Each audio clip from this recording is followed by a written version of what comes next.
Okulca. Bismillahirrahmanirrahim. Assalamualaikum warahmatullahi wabarakatuh. Innal hamdalillah. Alhamdulillahi wahdah. Shadaqa wa'dah. Wa nasara 'abdah wa azza jundahu wa hazamal ahzaba wahdah. Ashhadu an la ilaha illallah wahdahu la syarikalah wa ashhadu anna Muhammadan abduhu wa rasul wa la nabi wa ala. Allahumma salli wa sallim wa barik ala sayyidina Muhammad ibn Abdullah wa ala alihi wa sahbihi wa mawala. Qala Allah ta'ala fi kitabihil karim,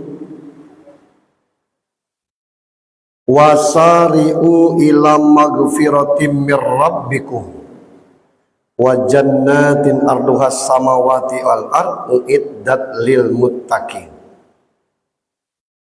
alladzina yanfiquna fis sarra'i wad dharra'i wal kazibil ghaiz wal 'afina 'anil nas wallahu yuhibbul muhsinin. Sadaqallahul azim. Bapak Ibu jamaah salat maghrib yang dirahmati Allah subhanahu wa ta'ala, sungguh kasih sayang Allah yang luar biasa yang mengantarkan kita hingga saat ini di pertengahan Syawal 1447 Hijriah. Bukan saja kesehatan jasmani yang Allah berikan, tetapi indahnya kesehatan rohani. Yang oleh karena itu saya kasih judul pengajian kita sore ini, indahnya Syawal. Atas segala nikmat Allah yang mengantarkan kita sehingga bukan saja menghatamkan 30 hari Ramadan, 30 malam kita tarawih dan 30 juz Al-Quran yang kita bacakan, tapi barangkali juga sudah ada yang menghatamkan sunnah Syawalnya. Ini semua karena rahmat karunia Allah subhanahu wa ta'ala. Salam dan salawat untuk junjungan kita Nabi besar Muhammad sallallahu alaihi wasallam. Mengapa judulnya indahnya Syawal, sementara sebagian orang mengakhiri Ramadan itu agak sedikit panik? Ngapo? Baju lebaran ndak, kue lebaran ndak, rumah ndak direhab, habis lebaran ndak jalan-jalan. Nah itu duit galau tuh. Apa boleh? Boleh. Apa ada larangannya? Tidak ada. Tapi kalau kita kembali kepada pelaksanaan Ramadan kita yang benar, bukan saya mengatakan ada Ramadan yang salah, enggak. Tapi bertahun-tahun kita puasa, yang kita dapatkan tidak makan, tidak minum, tidak hubungan suami istri di siang Ramadan. Apakah Ramadan sekedar itu? Nah, ada 4 yang kita dapatkan dari Ramadan. Pertama, intinya Ramadan adalah batin. Kepuasan yang tidak bisa dinilaikan dengan uang, itu kepuasan batin. Boleh jadi kata orang sepele, maaf, misalnya bertahun-tahun dia mengabdi. Alhamdulillah diangkat menjadi P3K penuh. Dia bersyukur sampai motong kambing. Bagi orang yang sudah bertahun-tahun PNS, lain dak puluh ndak beyonian. Tapi bagi dia itu kepuasan batin yang luar biasa. Bagi orang yang sudah 5-6 tahun belum dikasih karunia anak, tahu-tahu dia hamil dan positif hamilnya, sehat kandungannya, Allahu Akbar. Mungkin kalau dia pacak meki ke langit 7 itu dia meki. Itu kepuasan batin namanya. Nah, Ramadan dengan tidak makan, tidak minum, itu hanya pelatihan fisiknya saja. Pelatihan dari sisi batinnya adalah menata ego, menahan keinginan. Sebab berapa banyak kita pas berbuka itu hanya memperturutkan keinginan, bukan karena kebutuhan. Kalau kebutuhan kita berbuka itu air putih. Terminum air putih, empe-empe tersingkir, rujak mie tersingkir, yang lain tersingkir. Kelak kata kita. Akhirnya keinginan yang siang tadi tersia-siakan. Maka pengendalian diri ini bukan sisi dari keinginan saja, tapi bagaimana kita menata ego kita. Yang kedua, tujuan puasa itu akhlakul karimah. Sebab dilatih untuk kita menata ucapan. Berbicara yang tidak pantas kita tidak mau. Mengupat, marah, mencaci, riba, bagian daripada yang merusak pahala puasa. Kam min so'imin laisa lahu siyamih ilal ju' wal atas. Banyak orang yang berpuasa tidak dapat apa-apa. Maka setelah Ramadan masuk Syawal, akhlaknya makin indah. Betapa dia melihat sisi positif, alangkah nikmatnya bisa bersedekah yang celengan datang kepada tiap malam walaupun cuma 2.000. Alangkah nikmatnya masak kolak agak banyak, selebihnya dikasih kepada takmir masjid untuk takjil. Alangkah indahnya tarawih bersama dengan perut kenyang. Alangkah banyaknya materi kultum yang diserap dari berbagai ustadz yang setiap malam. Itu merubah akhlak menjadi semakin baik.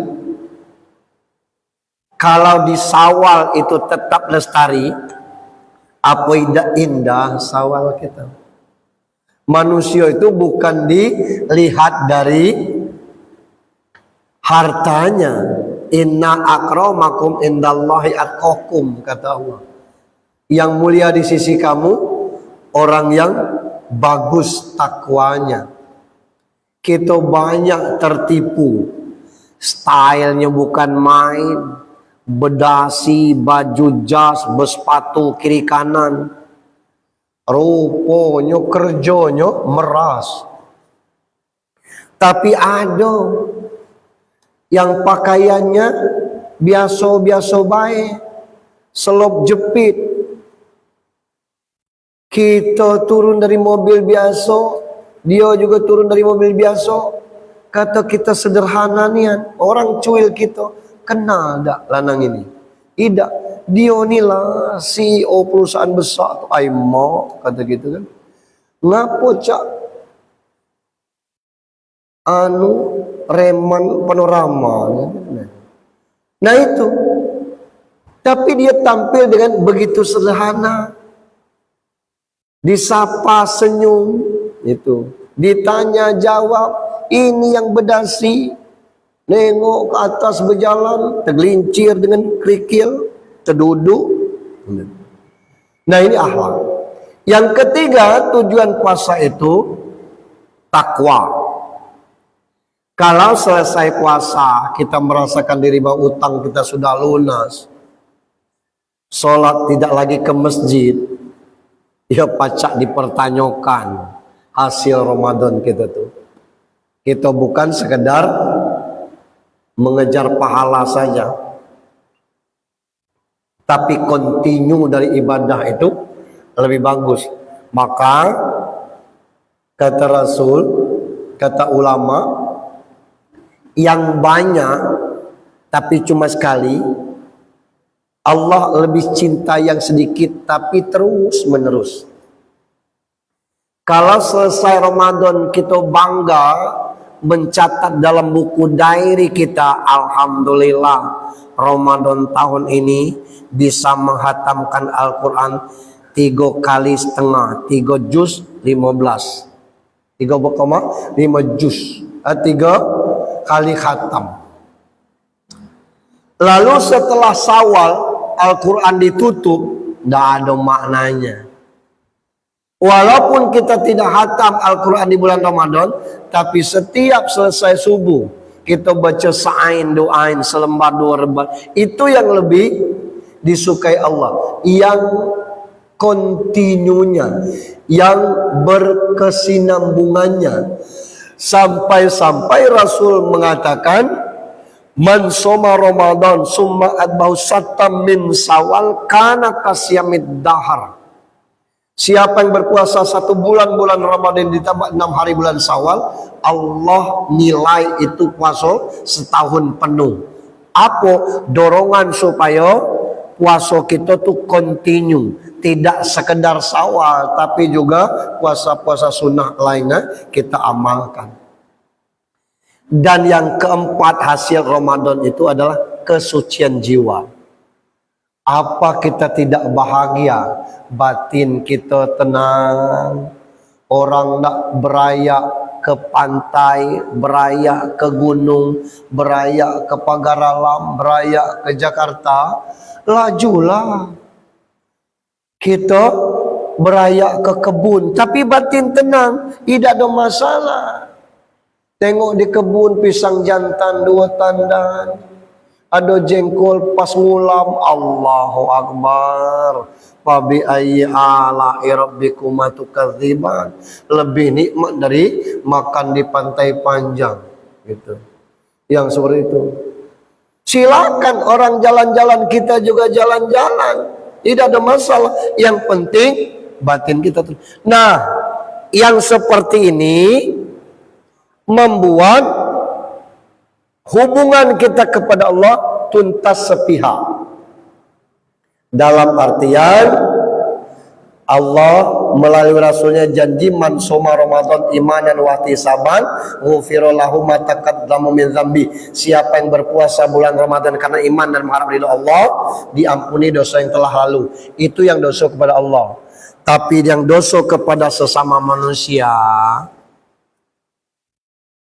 kita ni Pak Bu ribet nian dengan manusia. Kita tidak pernah tersinggung dengan Allah. Kita sedang pengajian seperti ini, tang petir besar, tidak ada kita tersinggung. Tapi kalau ada anak orang melontar mercon, tang di situ, woi, anak siapa? Tersinggung kita.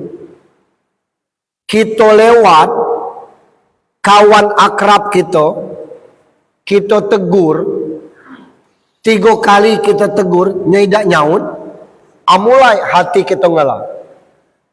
Ada masalah apa ya?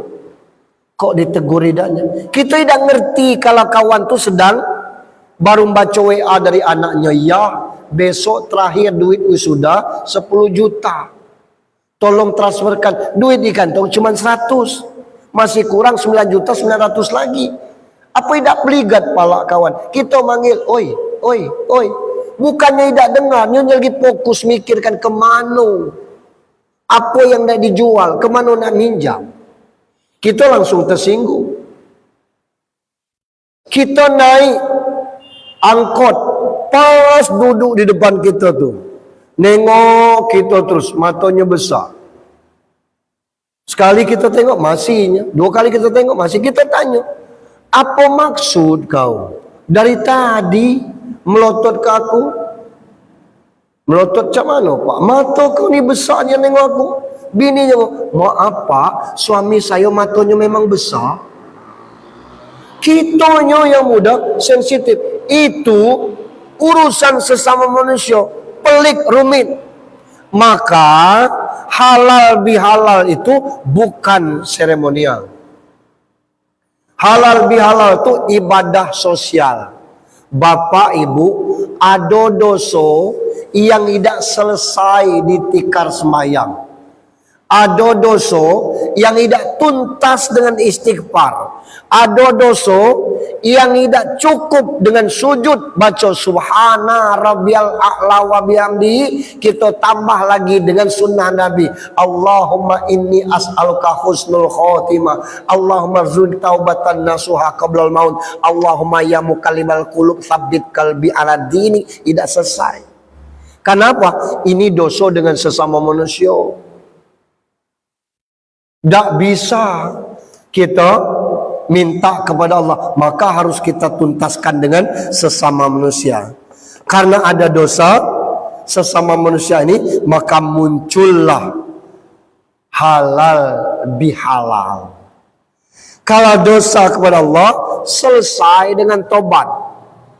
Sebelum subuh besok pagi, 15 menit sebelum subuh itu, istighfar sampai azan subuh. Astaghfirullahaladzim, astaghfirullahaladzim. InsyaAllah ampun. Malam kelak sebelum tahajud solat taubat 2 rakaat, InsyaAllah Allah terima, asal niat kita lurus. Itu dosa kepada Allah. Tapi kalau dosa kepada semua manusia, urusannya dalam, rumit. Bukan hanya soal salah dan benar, tapi tentang hati yang pernah terluka, harga diri yang pernah jatuh, hubungan yang pernah retak. Model lanang ini kata, depan orang banyak, woi, itu harga diri itu. Kalau tidak sabar-sabar, seumur hidup kita tidak nak negur. Kalau marah boleh, tapi jangan tunjuk hidung depan orang banyak, kata kawan. Aku memang tidak lebih hebat daripada kamu, tapi bukan untuk dicaci depan orang. Wah, berat ini nih. Itu, dan tidak ada dengan Allah yang hidup, dengan sesama manusia. Itu. Hubungan yang pernah retak. Itu. Kita berusaha, kawan berusaha. Tahu-tahu kita tahu bahwa usaha kita ditelikung kawan. Ada buktinya. Nah ini rusak. Nah makanya halal bihalal bukan sekedar tradisi bangsa Indonesia, tapi ini ibadah sosial yang pantas kita lestarikan. Ngapa halal bihalal itu tidak sebelum bulan puasa? Banyak orang yang cek melah kita halal bihalal sebelum puasa. Ini yang penting supaya masuk puasa kurang makan, kurang marem bahasa Jawanya, agak tidak masuk bahasa kitanya. Nah karena halal bihalal itu menuntaskan dosa kepada Allah sudah dengan Ramadan, dosa kepada sesama manusia, itulah kita berhalal bihalal. Nah halal bihalal ini dia akan berhasil apabila kita bisa merendahkan ego, mengakui kesalahan tanpa pembelaan, mengetuk pintu hati orang lain dengan kalimat yang singkat. Saya mohon maaf. Saya minta maaf. Tidak ada mengakui kesalahan dengan alasan aku sebenarnya enggak minta maaf, tapi aku takut awak tidak. Aku sebenarnya sadar aku salah, tapi kan ini masalah sepele. Tidak ada cerita tu. Ngapa? Kalau puasa kita berhasil Bapak Ibu, hati ini bersih, batin ini bersih. Tidak ada keberatan kita minta maaf. Walaupun orang lain yang bersalah dengan kita, tangan kita lebih dulu. Aku minta maaf. Nah kan, kau juga yang minta maaf. Terserah dia ngomong apa. Kita sodorkan minta maaf. Belum disambut. Aku minta maaf. Ini tangan yang ketiga. Aku minta maaf. Yalah, sudah. Itu urusan dia. Buka surat Al-A'raf ayat 199. Khuzil afwa wa'mul bil uruf wa'rid anil jahilin. Berilah maaf, ajak orang berbuat baik, menjauhlah dari orang-orang yang bigal. Buka ayat. Allah tidak ngomong bigal tapi bodoh. Bodoh itu kan sama dengan bidal. Kita sudah minta maaf, dia tidak memaafkan, jangan lagi. Itu urusan dia. Allah yang nyuruh menjauh dari orang-orang yang bigal ini. Karena tidak ada kemanfaatan kita memperpanjang rasa sakit hati, memperpanjang rasa dongkol. Nah ini, kalau orang akhlaknya mulia, ngijo 2 tahun yang lalu, ngijo setahun yang lalu, perkara main gap nutup balak 6, perkara nyimpan kartu song dalam lengan baju, alangkah kecil masalah. Ngapa halal bihalal ini indah?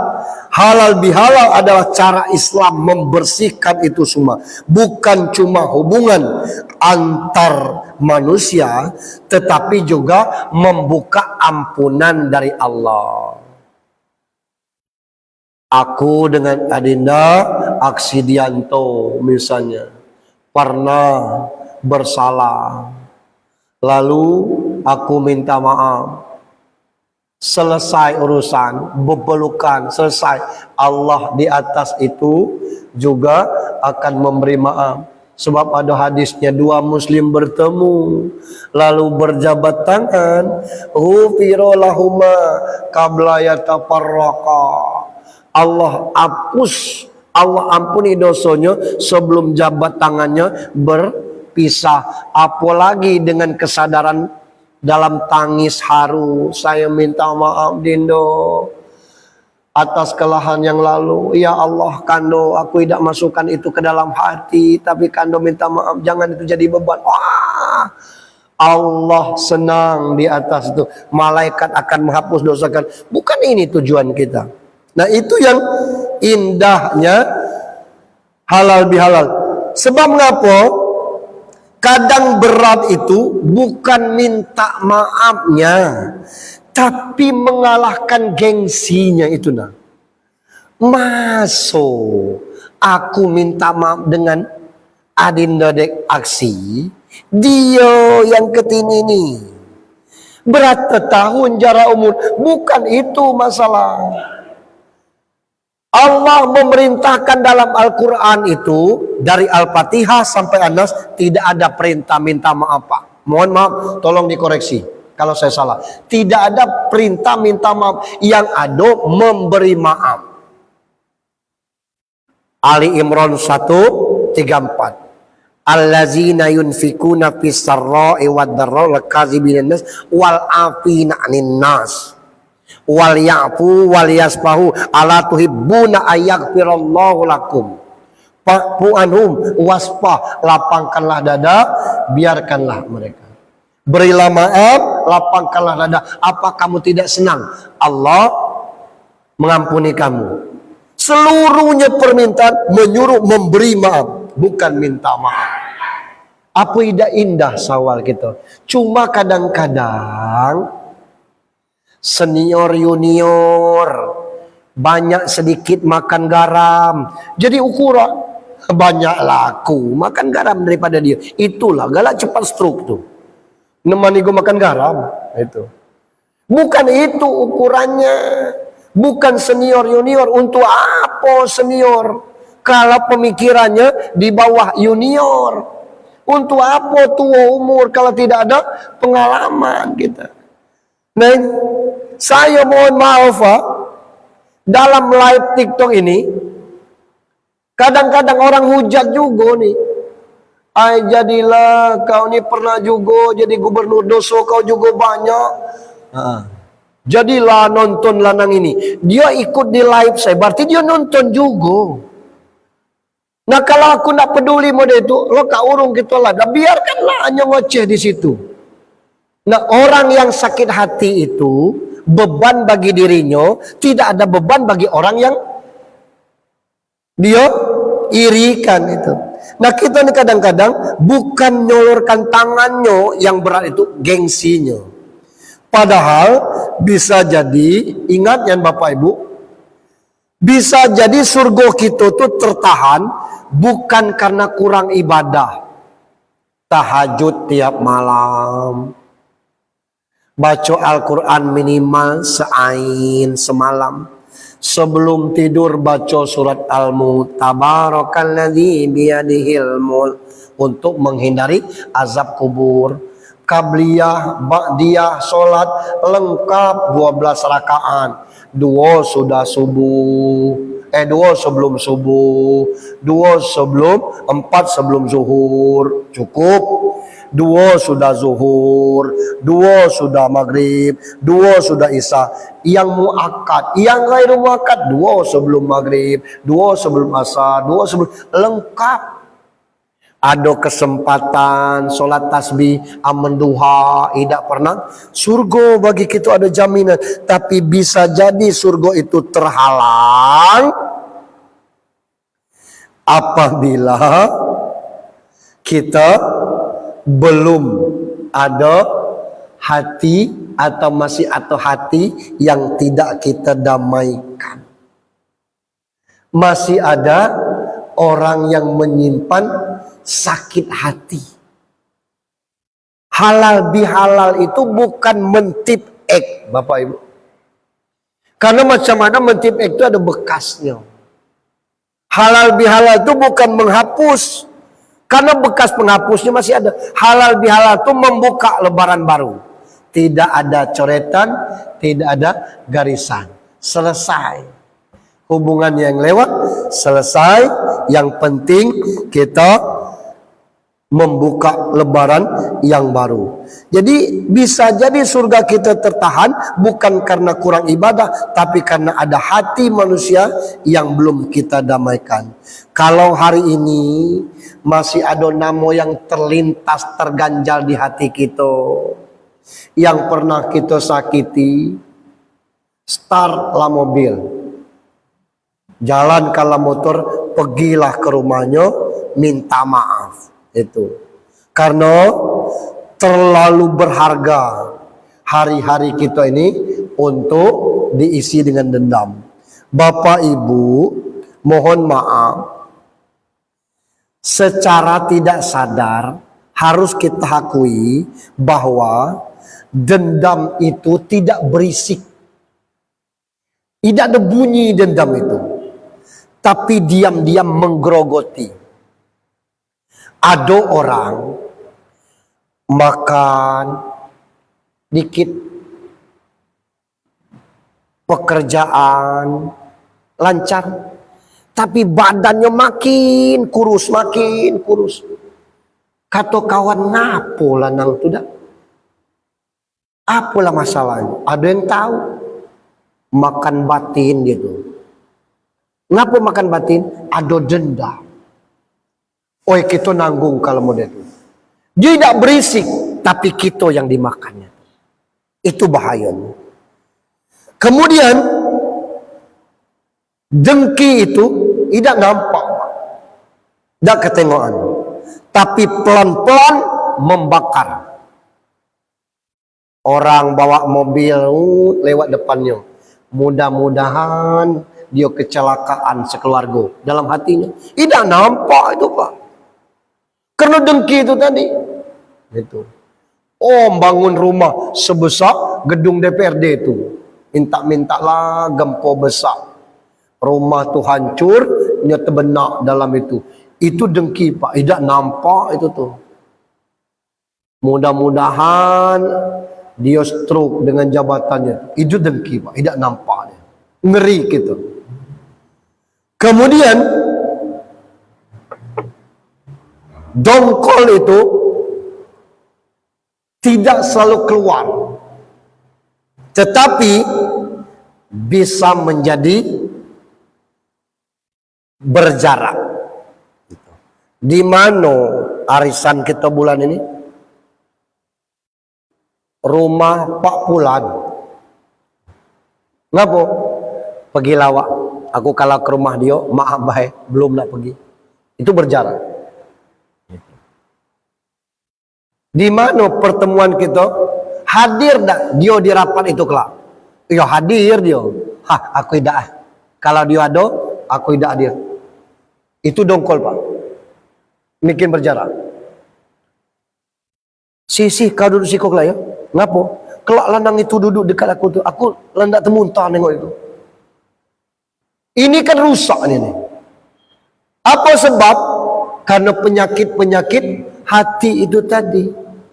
Ini yang harus kita tuntaskan. Nah, kalau itu selesai di Syawal nih, apa tidak indah Syawal ini? Sebentar lagi kita nak menyambut melepas kepelian keluarga haji, lapang kita tuntas kita. Insya Allah. Ada waktu 6 menit lagi. Ada pertanyaan? Alhamdulillah tidak ada. Ada pertanyaan? Ada yang perlu ditanyakan? Pas? Oke. Bapak Ibu yang saya hormati, kita lanjut. Dari sisi penjelasan mengenai halal bihalal, kalau kita ambil dari buku Quraisy Shihab Membumikan Al-Quran yang dicetak tahun 99, ada 3 dalam halal bihalal itu. Pertama, aspek hukum fikih. Dari aspek hukum fikih, halal itu selalu lawan katanya haram. Kalau dia halal, lawannya haram. Ngapo perlu halal bihalal? Untuk menghalalkan yang haram. Bukan barang haram jadi halal, tetapi perbuatan yang kurang halal, yang sudah mengarahkan haram menjadi halal. Apa itu?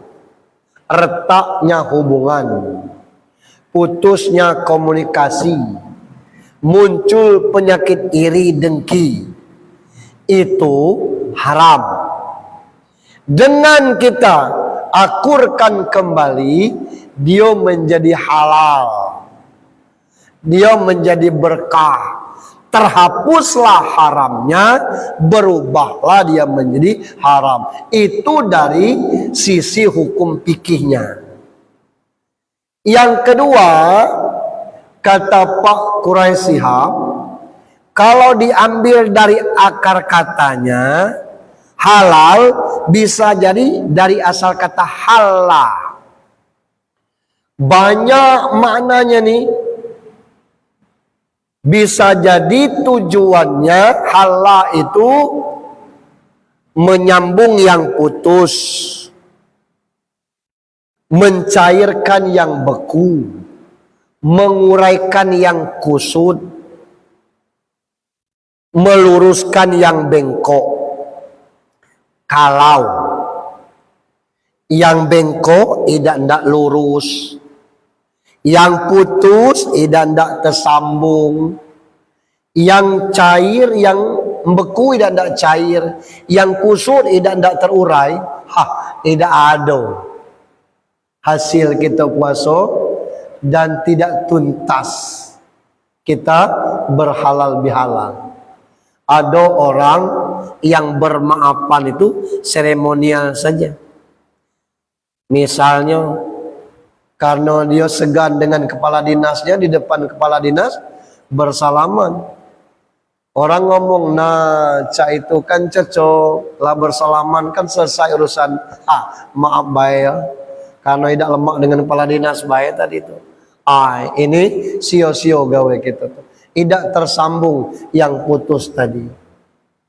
Yang ketiga, kata Quraisy Shihab, kata halal di Al-Quran itu selalu tersambung dengan thayyib, halalan thayyibah.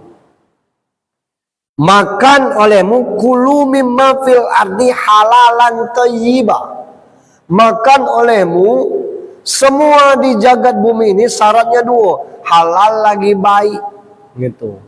Jadi halal ini itu tersambung dengan kata baik. Maksudnya setelah berhalal bihalal, tidak sekedar mampu memaafkan orang lain, tetapi juga lebih dari itu berbuat baik terhadap orang yang pernah menyakitinya. Nah, ini sulit. Kita berbuat baik kepada orang yang pernah melakukan kesalahan kepada kita. Banyak niat istilah sekarang ini. Contohnya, kalau sekali kita sudah disakiti, cari orang lain yang mungkin bisa menerima kita. Dalam Islam tidak seperti itu. Orang menyakiti kita bisa jadi tidak sengaja, bisa jadi sengaja tapi karena keterpaksaan, bisa jadi karena ada hal-hal tertentu. Tapi kita memutuskan hubungan lalu tidak berbuat baik kepada orang yang demikian, rasanya tidak pas. Agama Islam agama yang indah. Sebab surga itu bukan hanya milik orang-orang yang alim dan orang yang taat beribadah saja. Tapi bisa jadi ketidaktaatan beribadahnya itu karena faktor tertentu, dia tidak kuasa karena kerja berat. Boleh jadi, tapi kita tidak memandang dia sebagai orang yang hina. Maka insya Allah Syawal kita menjadi indah karena Ramadan kita berkah dan hati kita lapang karena tidak ada dendam di dalamnya.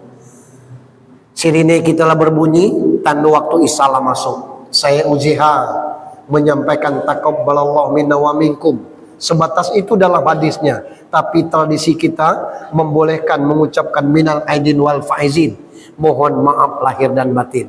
Saya Ujiha dan keluarga menyampaikan permohonan maaf lahir dan batin. Selebih daripada itu, sebelum Bapak Ibu minta, saya sudah memaafkan. Tidak ada ganjalan di hati ini dalam berbagai bentuk perkataan maupun perbuatan. Insya Allah kita dirahmati Allah Subhanahu wa Ta'ala. Billahi taufiq wal hidayah. Assalamualaikum warahmatullahi wabarakatuh.